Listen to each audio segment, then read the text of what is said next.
베드로전서는 믿지 않는 사람들 가운데서 살아가는 그리스도인의 삶을 말하고 있습니다. 그리스도인들은 이 세상에서 어떻게 살아가야 할까요? 라는 질문을 던지겠지요.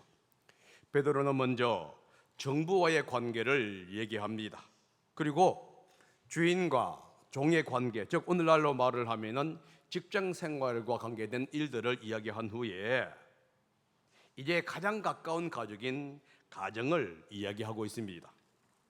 왜 어떤 가정은 함께 사는데도 불구하고 마음이 점점점 멀어질까요? 왜 어떤 가정은 어려운 가운데서도 점점 가까워질까요? 많은 사람들은 행복한 가정을 원합니다. 그래서 결혼도 하고 살아갑니다. 그런데 살아가는데도 상처를 줄 때가 있다는 거예요.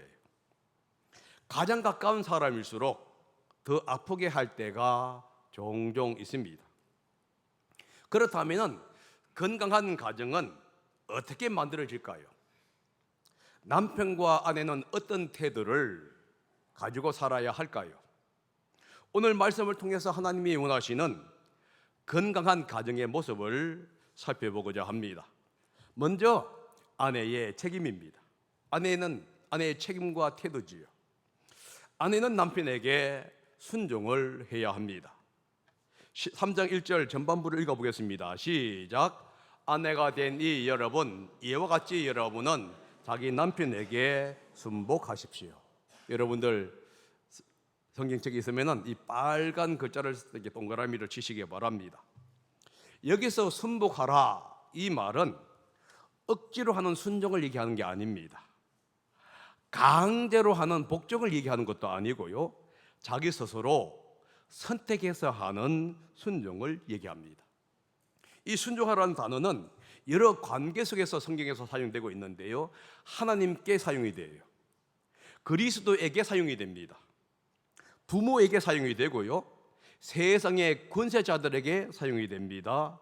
주인에게 사용이 되고요, 교회 지도자들에게 사용이 됩니다. 그리고 남편에게 사용이 돼요.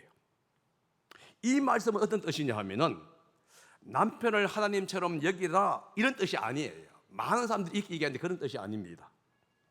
하나님을 경외하는 마음으로 남편을 존중하십시오라는 의미입니다. 부모를 존경하듯이 남편을 존중하라는 얘기예요. 자원하는 마음으로 남편에게 순종하라는 뜻이고요, 존경하는 마음으로 남편에게 순복하라 하는 뜻이 바로 여기에 순복하라 하는 의미가 들어가 있습니다. 그리스도 안에서 아내 여러분, 여러분의 남편을 하나님을 경외하듯이 존대하시기 바랍니다. 존중하는 마음으로 여러분의 남편을 대하시기 바랍니다. 자원하는 마음으로 여러분의 남편에게 순복해야 하는 거예요. 왜 그런 마음을 가져야 할까요? 남편이 뛰어나기 때문이 아닙니다. 사회적으로 성공했기 때문이 아니에요. 남편이 아내에게 잘 해주기 때문이 아닙니다. 이유는 믿지 않는 남편을 구원하기 위해서다라는 거예요. 3장 1절 하반절입니다. 한번 읽어봅니다. 시작. 그리하면 비록 말씀을 복종하지 않는 남편일지라도 말을 하지 않고도 아내 여러분의 행실로 말미암아 구원을 얻게 될 것입니다. 여기서 말씀에 복종하지 않는 남편이라는 용어가 나오지요. 복음을 믿지 않는 남편을 얘기합니다. 복음을 듣고도 받아들이지 않는 사람이지요. 하나님의 말씀에 순종하지 않는 사람이에요. 때로는 아내의 믿음을 반대하는 사람일 수도 있어요. 아내의 신앙생활에 어려움을 주는 존재일 수도 있다는 거예요. 그런데도 베드로는 뭐라 하냐면은 순복하십시오 라고 얘기합니다. 그 이유는 남편의 구원 때문이에요. 베드로는 불신자 남편도 구원받아야 할 VIP로 지금 생각하고 있습니다. 아내의 삶을 통해서 변화될 수 있는 VIP로 보는 거예요. 우리 성도들은 이렇게 할 겁니다. 나는 여기서 해방되었어. 왜냐하면 우리 남편은 믿는 사람이니까. 근데 여러분, 현명한 아내들은 이 말씀을 가지고 다양한 척도 속에서 적용할 수 있다는 사실을 여러분들은 알고 있을 것입니다. 그렇다면 아내는 어떻게 해야 할까요? 오늘 본문은 두 가지를 얘기합니다. 하나는 올바른 행실이고요, 다른 하나는 내면의 아름다운 성품이에요. 먼저 올바른 행실입니다. 2절을 보시겠습니다. 시작. 그들이 여러분의 경건하고 순결한 행실을 보고 그렇게 될 것입니다. 뭘 본다고요? 행실을 보고. 믿지 않는 남편에게 계속 예수님을 말한다고 여러분 변화 생기는 게 아니에요. 교회 가자고 자꾸 얘기한다고 해서 마음이 열리는 것도 아닙니다. 남편이 감동하는 것은 아내의 변화된 행실이에요. 변화된 삶이 남편의 마음을 움직인다는 사실을 우리는 기억해야만 합니다. 이 말은 복음을 전하지 말라는 얘기가 아닙니다. 남편에게는 말보다 행동이 더 중요하다는 것을 지금 이야기하고 있는 것이에요. 그래서 실천하는 삶이 남편의 마음을 움직인다 하는 것을 성경이 우리에게 얘기합니다. 경건하고 순결한 행실이 뭡니까? 깨끗한 삶을 말해요. 결혼 안에서 정결과 신실함을 가지는 삶입니다. 남편을 무서워하는 태도가 아닙니다. 오히려 하나님을 경외하는 마음으로 남편을 존중하는 그 모습이라 하는 거예요. 이 원리는 직장과 학교, 공동체에서도 같습니다. 여러분, 친한 사람들, 지인을 전도하는 것은 말이 아니에요. 행동입니다. 변함없는 모습이지요.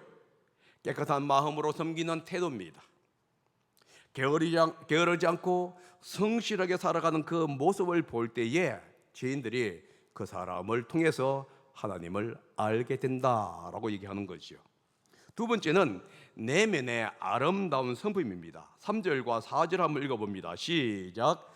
여러분은 머리를 꾸미고 금부지를 달거나 옷을 차려 입거나 하여 거치장을 하지 말고 썩지 않고 온유하고 정숙한 마음으로 속 사람을 단장하도록 하십시오. 남편의 불신앙이나 부당한 태도 때문에 마음이 약해질 수 있다는 것이지요. 낙심할 수도 있어요. 하지만 하나님의 뜻을 따라서 선을 행하는 일을 계속하라고 지금 권면하고 있습니다. 어려운 상황 속에서도 하나님을 신뢰해야 한다는 거예요. 그럴 때 남편은 아내의 믿음의 진정성을 알 수 있는 거예요. 아, 저 사람이 참으로 참된 신앙을 가지고 있구나를 깨닫게 된다 하는 겁니다. 여러분, 남편을 변화시키는 것은 화려한 말이 아닙니다. 외모만도 아니에요. 외모가 중요하지 않다는 얘기가 아닙니다. 자기의 외모를 아름답게 꾸미는 것, 이거 좋아요. 그러나 더 중요한 것이 있다는 거예요. 남편을 변화시키는 것은 내면의 아름다움이에요. 하나님을 경외하는 마음에서 나오는 변화입니다. 정결한 삶의 향기다 하는 거예요. 겉모습보다도 내면의 아름다움을 가꾸는 일이 더 중요하다는 사실을 지금 베드로가 말하고 있습니다. 3절은 이렇게 얘기합니다. 하지 말고, 4절은요 하십시오. 이 하지 말고 하십시오, 이 얘기가 뭐냐면 겉모습을 꾸미지 마십시오, 이 말이 아니에요. 목걸이나 귀걸이를 하지 마십시오, 이 말이 아닙니다. 화장을 하지 마십시오, 이 말이 아니에요. 예쁘게 단장하지 마십시오 하는 뜻이 아니라는 거예요. 겉모양보다 마음이 더 중요하게 여겨라, 이런 뜻이에요. 그러니까 3절보다는 4절에 더 많은 에너지와 힘을 쏟아라 하는 의미입니다. 헬러에서는, 우리말에서는 하지 말라고 나오지만 헬러는 아닙니다. A보다 B를 더 강조할 때에 하지 말고 하십시오라는 용법이에요. 그러니까 하지 말고보다 하라고 하는 것에 더 많은 에너지와 더 많은 정열을 쏟으십시오, 마음을 담으십시오 하는 의미입니다. 내면의 아름다움은 온유한 마음으로 나타납니다. 온유한 마음은 감정을 다스리는 태도입니다. 남편이 변하지 않아도 감정을 함부로 쏟아내지 않는 마음이에요. 화가 나도 화난다고 그대로 쏘아붙이는 말이 아닙니다. 하나님 뜻 안에서 마음을 다스리는 것, 이것이 바로 온유한 마음이에요. 내면의 아름다움은 또한 정숙한 마음으로 나옵니다. 정숙한 마음은 요란하지 않아요. 조용하면서도 평안한 태도를 가집니다. 어려운 일이 생겼을 때에 조급하지 않아요. 염려 하면서 가정을 어렵게 하지 않습니다. 오히려 마음의 평안을 지키면서 남편을 격려하는 태도에서 바로 정숙한 마음이 나오는 것입니다. 이런 아내의 모습을 가지고 해서 성경 뭐라고 했냐면 하나님이 보시기에 귀하다라고 합니다. 4장 비전입니다. 한번 읽어봅시다. 시작. 그것이 하나님께서 보시기에 값진 것입니다. 귀하다는 거예요. 이런 성품은요, 남편을 구원으로 이끄는 귀한 통로가 될 수 있다는 겁니다. 이것은 여성이 열등하기 때문에 하는 얘기가 아닙니다. 오히려 가정의 질서와 화목을 위해서 자원해서 선택하는 그런 태도를 이야기하고 있다 하는 겁니다. 그러나 이 순복은 절대적인 명령이나 절대적인 순종을 의미하지는 않습니다. 남편이 하나님의 말씀을 거스르는 일을 요구했을 때에 따라야 한다 하는 말이 아니에요. 오히려 그런 요구는 따라서는 안 됩니다. 그러나 그때조차도 존중하는 태도를 잃지 않는 거예요. 지금 중요한 것이 이것입니다. 남편에게 항상 존중하는 태도예요. 설사 그가 다른 의견을 제시한다 할지라도 나의 분노를 발현한 게 아니라 절제된 상황 속에서 여전히 남편을 존경하는 마음, 존중하는 마음을 가지는 것을 주님께서는 뭐라고 있느냐? 바로 우리에게 얘기하고 있는 내면의 아름다운 성품이다 하는 거예요. 이런 마음으로 순종한 사람이 있을까요? 여러분 이렇게 얘기할 수 있습니다. 그런 예는 없을 것 같아요. 그런데 베드로가 지금 그 예를 지금 얘기해 주고 있습니다. 5절과 6절입니다. 한번 읽어봅니다. 시작. 전에 하나님께 소망을 두고 살던 거룩한 여자들도 이와 같이 자기를 단장하고 자기 남편에게 순종하였습니다. 사라가 아브라함을 주인이라고 부르면서 그에게 순종하던 것과 같습니다. 여러분은 선을 행하고 아무리 무서운 일도 두려워하지 않으니 사라의 딸이 된 것입니다. 하나님께 소망을 두고 살던 거룩한 여자들이라고 나오지요. 이 사람은 한 사람을 얘기하는 게 아닙니다. 그에게 믿음의 여인들을 얘기하지요. 이들이 바로 그러한 삶을 살았다는 겁니다. 여기서 거룩한 여인 할 때 거룩이라는 얘기가 완벽하다는 얘기가 아니에요. 하나님을 위해서 구별된 삶을 살았다 하는 의미 속에서의 이제 거룩이라는 용어가 나옵니다. 여인들은요, 남편이 더 뛰어났기 때문에 순종한 것이 아니에요. 하나님을 신뢰했기 때문에 남편에게 순종을 한 것입니다. 하나님께 소망을 두었기 때문에 자원하여 순종했습니다. 하나님께서 주실 것을 바라보면서 보상하실 것을 바라보면서 살아갔던 것이지요. 그 대표가 뭐냐면 사라입니다. 여러분, 사라의 삶이 평탄한 삶이 아니었어요. 아브라함은 2번이나 사라를 자기 누이라고 얘기를 합니다. 그 일로 인해서 사라는 큰 수치를 겪게 됩니다. 바로 왕의 첩이 되는 수모를 겪었어요. 여러분, 얼마나 안타까운가요? 한 여인이, 남편 있는 여인이 남편 때문에 첩으로 가는 그 상황들. 90세에 얻은 아들 이삭을 하나님께 바치라고 하는 명령을 듣습니다. 사라에게는 이삭은 너무도 소중한 아들이었어요. 그 아들을 번제로 바친다는 것, 여러분 얼마나 마음이 아프고 힘들었겠습니까? 하지만 사라는 남편을 존중합니다. 남편에게 순종합니다. 왜 그랬을까요? 하나님께 소망을 두었기 때문이에요. 하나님께 소망을 두면은 순종할 수 있다는 거예요. 하나님께 소망을 두게 되면은 외모보다도 내면을 가꿀 수 있다는 거예요. 하나님께 소망을 두게 되면은 두려움 속에서도 믿음을 지킬 수 있다는 거예요. 여러분 6절 후반절에 이렇게 갑니다. 여러분은 선을 행하고 아무리 무서운 일도 두려워하지 않으니 사라의 딸이 된 것입니다. 여러분, 이 표현이 정말 아름다운 표현이에요. 남편이나 환경에도 소망을 두면 흔들릴 수 있습니다. 하지만 하나님께 소망을 두게 되면 사라처럼 내면의 아름다움을 가꿀 수 있다는 거예요. 사라처럼 순종할 수 있다는 겁니다. 사라처럼 경건한 태도로 살아갈 수 있다는 거예요. 남편이 아니라 하나님께 소망을 두는 모든 사람이 다 그렇게 살아갈 수 있습니다. 사라의 딸이 된 것입니다. 딸이 됐다는 얘기입니까? 사라의 그 정신을, 삶을 우리도 본받고 살아갈 수 있습니다 하는 의미예요. 언제 그렇게 된다고요? 하나님을 신뢰할 때.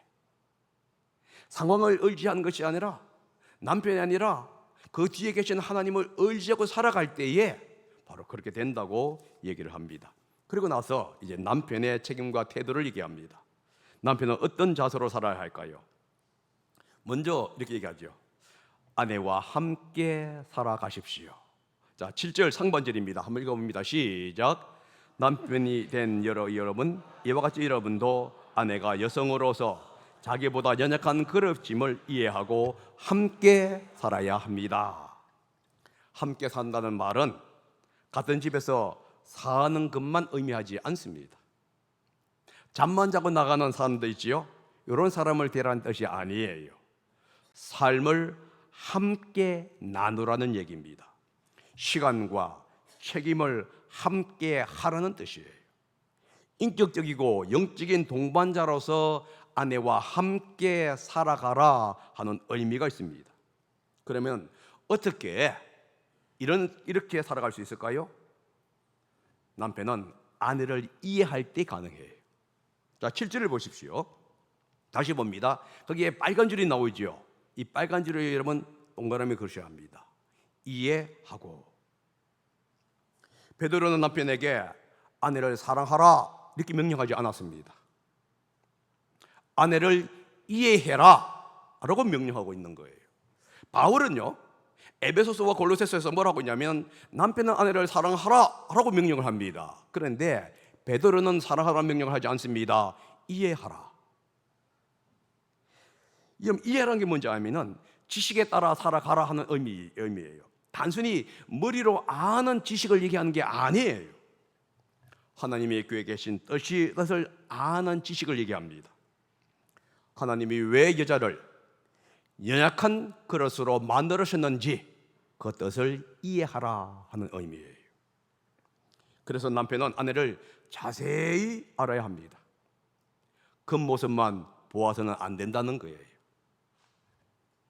아내를 가장 잘 아는 사람이 남편이 되어야 돼요. 아내의 성격을 이해해야 합니다. 아내의 건강 상태를 알아야 하지요. 마음의 소원도 알아야 돼요. 그런데 뭐라 하죠? 30년 40년 살아도 저 사람의 마음을 모르겠어. 우리는 종종 이렇게 얘기합니다. 성경은 이렇게 하죠. 그 사람은 이미 남편 될 자격을 실격한 사람이다 라는 얘기예요. 남편은 평생 아내를 배우는 사람입니다. 평생 알아가야 돼요. 자기 본능이나 군의만 나세우지 말라는 얘기입니다. 하나님의 아내를 얼마나 귀하게 여기는지를 알아야 한다고 지금 말씀하고 있는 거예요. 또한 남편은 아내의 마음을 이해하려고 노력해야 합니다. 왜 그런 행동을 했는지를 이해해야만 돼요. 무엇을 좋아하는지를 이해해야 합니다. 무엇을 힘들어하고 싫어하는지를 이해해야 한다는 거예요. 그리고 그것을 중지를 해야만 하는 겁니다. 이런 이해를 위해서는 대화가 필요합니다. 끊임없이 대화를 해야 돼요. 그리고 끊임없이 관심을 가져야 합니다. 아내의 말을 잘 들어야 합니다. 많은 사람들이 오해하고 있어요. 아내의 말 잘 들으라는 얘기가 아내의 말을 100% 순종하라 이런 뜻이 아니에요. 지금 아내가 무슨 말을 하고 있는지를 알라는 거예요. 왜 이런 얘기를 하고 있는지를 깨달아라는 얘기예요. 아내가 직장에서 불평합니다. 그럼 남편이 한다는 말이 그만둬. 근데 아내의 마음은 그만두겠다는 얘기가 아니에요. 자기의 고통과 아픔과 이것을 남편이 이해하라는 얘기예요. 당신이 얼마나 힘들었을까? 내가 가서 그 사람 두 개 패버릴까? 이런 식으로 아내의 마음을 어루만지라는 얘기예요. 그것이 뭐죠? 아내의 말을 잘 들으라는 얘기입니다. 그렇게 하려면요, 아내의 마음을 세심하게 살펴야 해요. 그리고 아내를 알아가려고 계속 노력해야만 하는 겁니다. 왜냐하면 아내는 연약한 존재이기 때문에 그렇습니다. 여기서 연약하다는 말은 남성보다 신체적으로 약할 수 있다는 얘기를 하고 있는 겁니다. 그래서 남편은 자신의 힘으로 아내를 억눌려서는 안 됩니다. 사회적인 힘을 이용해서 함부로 아내를 대해서는 안 된다는 거예요. 오히려 세심하게 아내를 배려해야 되고요, 소중하게 아내를 다뤄야 합니다. 조심스럽게 아내를 돌보아야 한다 하는 거예요. 아내의 연약함을 이해하기 위해서는 아내의 정서적이고 신체적이고 사회적인 필요를 이해해야만 합니다. 아내는 정서적으로 남편보다 더 예민할 수가 있다는 거예요. 남편은 이 부분을 무시하지 말아야 합니다. 오히려 이해하고 존중해야 돼요. 남편은 아내를 보호하고 배려해야 합니다. 아내의 건강이라든가 마음의 변화를 살펴야 합니다. 몸의 변화를 이해해야 합니다. 임신과 출생, 갱년기와 같은 어려움도 이해해야만 하는 거예요. 아플 때 무관심하게 지나가면 안 됩니다. 아내가 쉬어야 할 때에 쉴 수 있도록 환경을 만들어줘야 돼요. 그래서 때로는 남편들은 아이를 혼자서 독박하면서 아내에게 휴가를 줄 필요가 있는 거예요. 자녀 교육을 아내에게 맡기는 게 아니라 잠자기 전에 자녀들에게 남편이 성경책을 읽어주고 기도해주고 그 함께 해줘서 아내로 하여금 편히 잘 수 있게 만드는 것도 남편의 책임이라고 얘기하고 있습니다. 또한 집안일을 당연하게 여기지 말아야 한다는 거예요. 과도한 책임을 아내 혼자 지게 해서는 안 됩니다. 생활의 중요한 문제까지도 함께 결정해야 합니다. 독단적으로 결정하지 말라는 얘기지요. 미래계획도 함께 나눠야 합니다. 사람들 앞에서 아내를 무시하는 말을 하는 걸 조심해야 합니다. 비난하거나 조롱하지 말아야 한다는 거예요. 다른 사람과 비교하지 말아야 합니다. 약하기 때문에 지배라는 뜻이 아닙니다. 약하기 때문에 더 세심하게 돌보라는 얘기예요. 또한 남편은 아내를 영적으로 이해해야만 합니다. 7절 하반절이 중간에 있습니다. 한번 읽어봅니다. 시작. 그리고 생명의 은혜를 함께 상속받을 사람으로 알고 존중하십시오. 아내는 영적으로 열등한 존재가 아닙니다. 생명의 은혜를 함께 받을 동력자라는 거예요. 하나님 나라를 하나라의 공동 상속자입니다. 그러므로 동등하게 존중해야 한다는 것을 얘기하고 있는 거예요. 실수할 때 정죄부터 하지 말아야 한다는 겁니다. 대화로 문제를 풀어야 합니다. 분노로 분위기를 지배하려고 하지 마셔요. 침묵으로 아내를 벌주지 말라는 얘기입니다. 의견 차이를 나눌 때 이것이 나를 위협하구나 라고 여기지 말라는 거예요. 견해의 차이라는 거예요. 오히려 감사를 표해야 합니다. 수고를 인정해야만 돼요. 사람들 앞에서 존중해 주어야 합니다. 중요한 결정을 할 때에 아내의 의견을 물어보아야 합니다. 이것이 바로 아내를 영적 동반자로 여기는 마음이다 하는 거예요. 왜 이렇게 해야 하죠? 성경이 이렇게 해가지요.